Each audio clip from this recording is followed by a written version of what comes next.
ইরানে হামলার উচিত জবাব পেল যুক্তরাষ্ট্র। যুক্তরাষ্ট্রের উপর জোরালো হামলা চালিয়েই উচিত জবাব দিল দেশটি। ইরানে আগ্রাসন চালানোর পরিণতি কি হতে পারে তা হারে হারে টের পাচ্ছে আগ্রাসী যুক্তরাষ্ট্র। মধ্যপ্রাচ্যে যুক্তরাষ্ট্রের সামরিক ঘাঁটি, অস্ত্রশস্ত্র, যুদ্ধবিমান, গুরুত্বপূর্ণ স্থাপনা কোনো কিছুই যেন বাদ যাচ্ছে না ইরানের হামলা থেকে। এভাবে চলতে থাকলে মধ্যপ্রাচ্যে যুক্তরাষ্ট্রের কোনো অস্তিত্বই যে আর আস্ত থাকবে না। এখন কি করবে যুক্তরাষ্ট্র?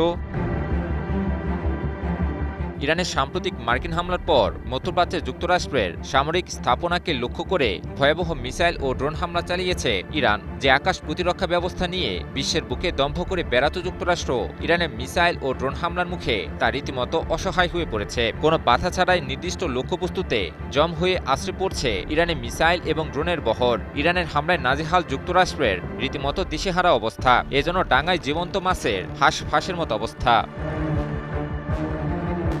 সম্প্রতি ইরানের শক্তিশালী হামলা চালায় মার্কিন যুক্তরাষ্ট্র। ওই হামলায় ইরানের কেশম দ্বীপের একটি আবাসিক ভবনে মার্কিন হামলায় একই পরিবারের ৩ জন সদস্য নিহত এবং আরও ২ জন আহত হয়। একই সময়ে ইরানের বুশেহর, ফার্স ও খুজেস্তান প্রদেশের বিভিন্ন এলাকাতেও ক্ষেপণাস্ত্র হামলার খবর পাওয়া যায়। যুক্তরাষ্ট্রের ওই বর্বরোচিত হামলার পর এর কঠোর জবাব দেওয়ার হুঁশিয়ারি দেয় ইরান।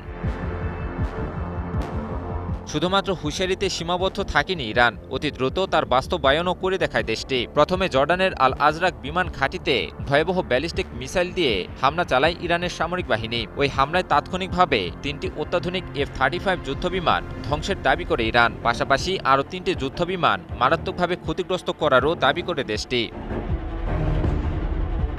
শুধুই কি জর্ডান, কুয়েতে অবস্থিত মার্কিন বিমান ঘাঁটিকেও লক্ষ্যবস্তু করার কথা জানায় ইরানের ইসলামিক বিপ্লবী গার্ড বাহিনী বা IRGC। কুয়েতের আহমেদ আল জাবের বিমান ঘাঁটিতে অবস্থিত কৌশলগত মার্কিন সামরিক স্থাপনাকে লক্ষ্য করে ভয়াবহ ড্রোন হামলার দাবি করেছে IRGC। কাতার ভিত্তিক সংবাদ মাধ্যম আল জাজিরা এক প্রতিবেদনে তুলে ধরে এই খবর।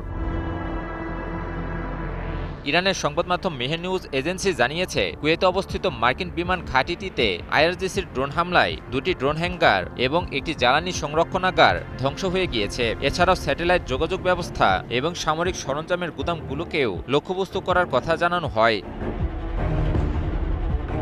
হামলার পর কঠোর হুঁশিয়ারিও দিয়েছে ইরান। IRGC বলেছে, এ অঞ্চল থেকে দখলদার ও লুটেরা মার্কিন যুক্তরাষ্ট্রকে বিতাড়িত না করা পর্যন্ত ইরানের প্রতিরোধ অব্যাহত থাকবে। ইরানের পার্লামেন্টের স্পিকার মোহাম্মদ বাকির গালিবাফ একই সুরে বলেছেন, ইরানে মার্কিন হামলার জন্য যুক্তরাষ্ট্রকে চরম মূল্য দিতে হবে। অর্থাৎ যুক্তরাষ্ট্রের বিরুদ্ধে ইরানের প্রতিরোধ এখনই থামছে না, প্রয়োজনে আরও জোরালো পাল্টা হামলা করারও ইঙ্গিত দিয়েছে ইরান। AKS অর্জন করল গিনেস ওয়ার্ল্ড রেকর্ডস।